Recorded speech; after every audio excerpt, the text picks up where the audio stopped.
Saudações! Como a gente fala muito da geopolítica da China, a gente resolveu dedicar algum tempo para falar sobre a geografia desse país, certo? Vamos começar com o básico. A China é um país de 9,5 milhões de quilômetros quadrados, que é 1 milhão de quilômetros quadrados a mais do que o Brasil, e 1 bilhão e 400 milhões de habitantes.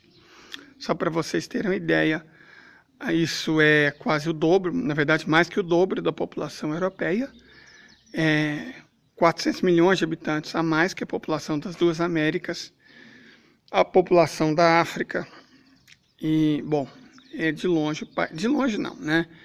Até porque ela vai ser ultrapassada pela Índia muito em breve, já que o crescimento da população chinesa é bem menor que o da população indiana. Então, nos próximos 5 anos, a China vai deixar de ser o país mais populoso do mundo e esse título vai pertencer à Índia. Correto? Bom, mas vamos lá.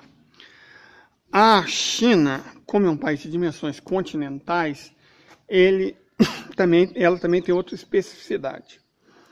O país tem uma das áreas mais baixas do mundo, né, a depressão de Tarpan, próximo à foz arreica do rio Tarim, e tem também um dos pontos mais elevados, o ponto mais elevado do mundo, que é o Monte Everest, na fronteira com o Nepal. Então você tem áreas a mais de 150 metros abaixo do nível do mar e a quase 9 quilômetros acima do nível do mar. E não são regiões tão distantes assim, né? O Everest está aqui e a depressão do Tarpin aqui, certo? Bom, vamos explicar. Se vocês observarem, tem uma grande linha cortando a China, uma linha imaginária, que vai da cidade de Heihe, na Manchúria, até Tengchong, em Guangxi, né, na região próxima a Guangxi. Essa linha mostra uma divisão muito interessante. Nós fizemos uma outra aqui, ó, tá vendo a divisão irregular? Só para ilustrar um ponto aqui. 6% da população vive a oeste dessa linha, que tem 57% da área total da China. Em compensação, 90% da população vive a leste dessa área tracejada aqui, que corresponde a apenas 30% da área, certo? Então, o que a gente tem é 13% da população vivendo em cerca de 13% da área, né? Então, é uma área que equivale à área e população, essa área intermediária aqui, entre a linha Heihe, Tengchong e essa que delimita a planície chinesa. E aqui nós temos uma área com um território muito maior do que a população. E aqui uma população muito maior que o território. Vamos explicar isso. Isso acontece por quê? Porque nessa área aqui, ou ela é muito seca, aqui nós temos os dois enormes desertos da China, Taklamakan fica aqui, ó, na sombra de montanha, entre o Himalaia e as montanhas do Karakorum, Tian Shan, Pamir, Altai e o Planalto de Gobi. Então essa é uma sombra de montanha onde fica o deserto de Taklamakan. Ao lado da cadeia do Planalto de Gobi existe o deserto, o mesmo nome, deserto de Gobi. Esses são os dois maiores desertos da China.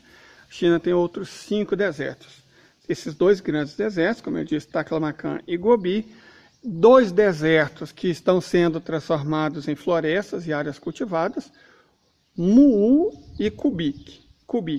O deserto de Mu'u praticamente não existe mais, já foi todo, a palavra é regreening, reinverdizado, ou seja, foi transformado em área de pastagem, floresta, silvicultura e áreas agrícolas cultiváveis. O deserto de Kubuk, também perto de Beijing, está muito próximo de ser também totalmente desdesertificado. Ok? Então, diferente do Brasil, que semeia desertos e destrói florestas, a China planta florestas e destrói desertos. A China, inclusive, é o país do mundo que mais plantou árvore nos últimos 50 anos. Estima-se que 40% de todas as árvores desse planeta que nasceram nos últimos 20 anos nasceram em território chinês. Certo? Então, apesar da China ser o país que mais emite gases causadores do efeito estufa, modernamente, né? É também o país que mais planta florestas. E as florestas consomem uma quantidade enorme de gás do efeito estufa enquanto estão crescendo, principalmente o CO2. Perfeito? Bom, como a gente viu, essa região aqui ou é muito seca, ou é muito alta, ou é muito fria. Vamos só lembrar que isso aqui ao norte é vizinho da Sibéria, certo? Aqui, Planalto e Deserto de Gobi. Aqui, grandes cadeias montanhosas muito altas, frias e secas.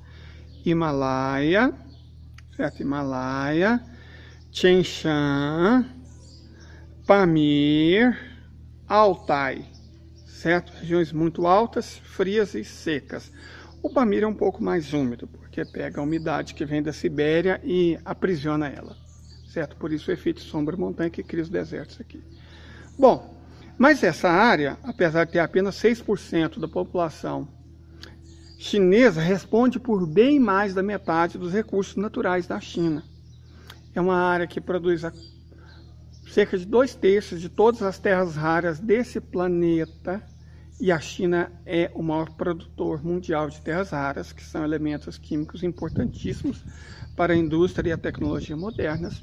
É uma região com grandes depósitos de lítio, petróleo, gás natural, carvão, ouro, prata, cobre, ferro.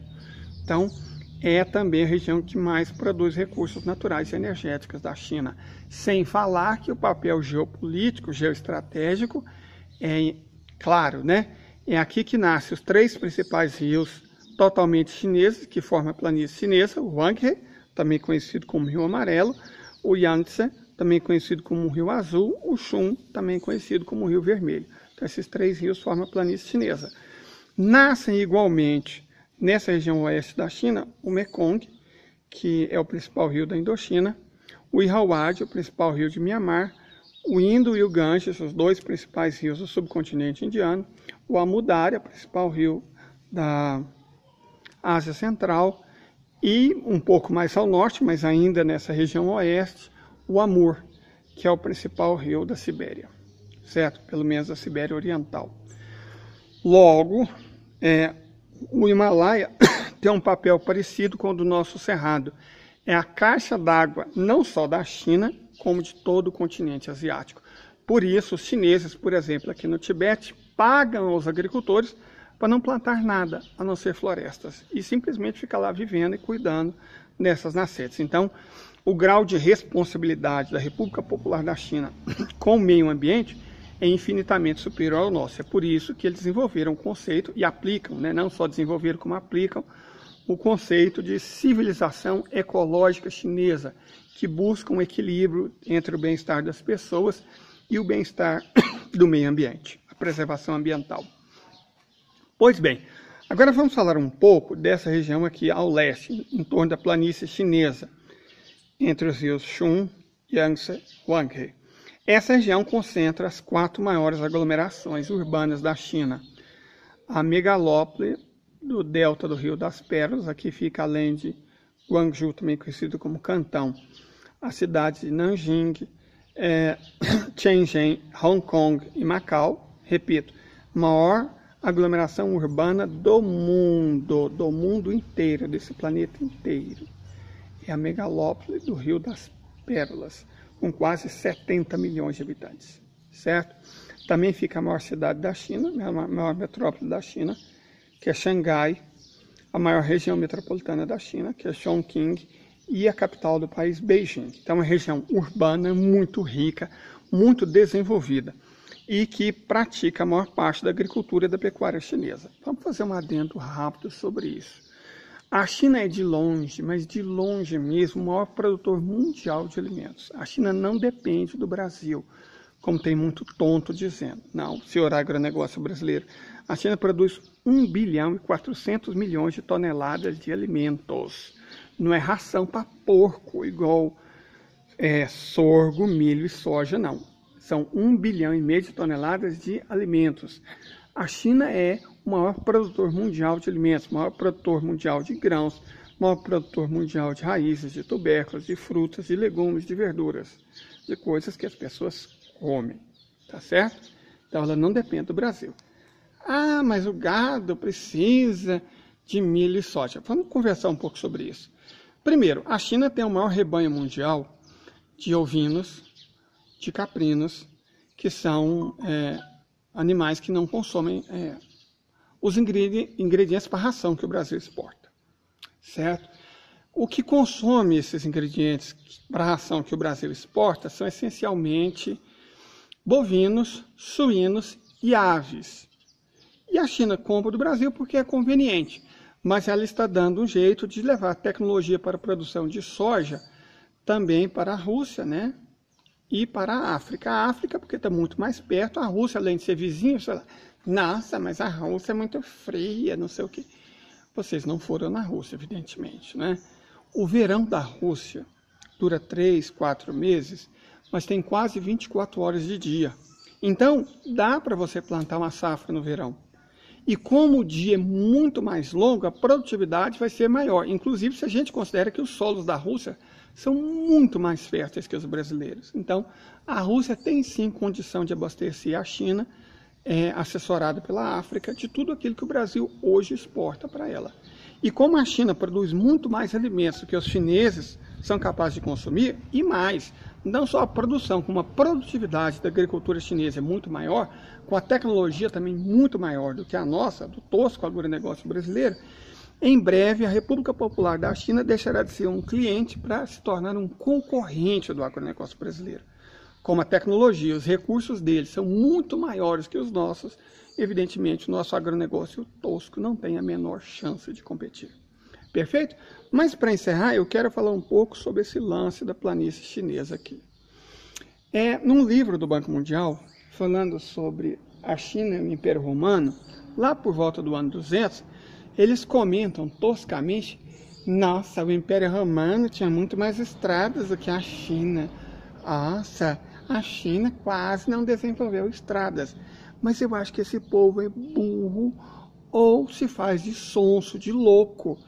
A China, já na época do Império Romano, tinha muito mais hidrovias do que o Brasil tem hoje, certo? Quase a metade de todas as hidrovias desse planeta são chinesas.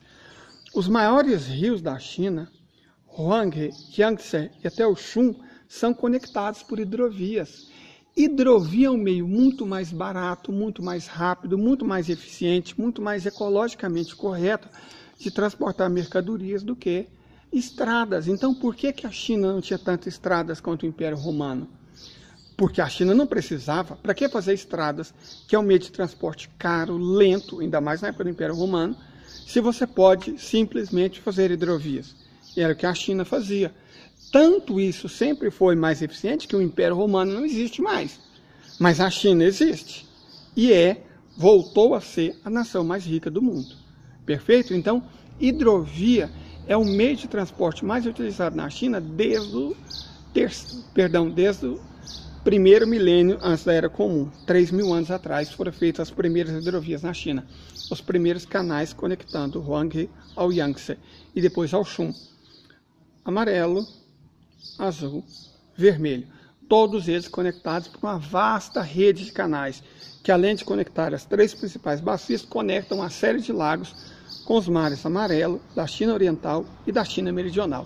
Então, um sistema de transporte muito mais eficiente do que o do Império Romano fez com que a China não só se tornasse a nação mais rica e desenvolvida do mundo 2.000 anos atrás, como ainda é a nação mais rica e desenvolvida do mundo 2.000 anos depois, enquanto o Império Romano deixou de existir há 1.600 anos. Certinho? Então, a eficiência do setor de transporte chinês é muito maior do que a de qualquer outro país do mundo. Vamos lembrar os Estados Unidos da América com a sua infraestrutura de rodovia enferrujando, a infraestrutura ferroviária sendo abandonada, enquanto a China tem mais de 30.000 quilômetros só de trem-bala. Perfeito? 180.000 quilômetros de ferrovia, 300.000 quilômetros de rodovias asfaltadas.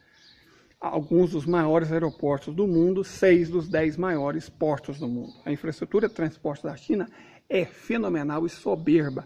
E um dos fatores responsáveis pela China ter se tornado a grande potência econômica que ela é. Perfeito?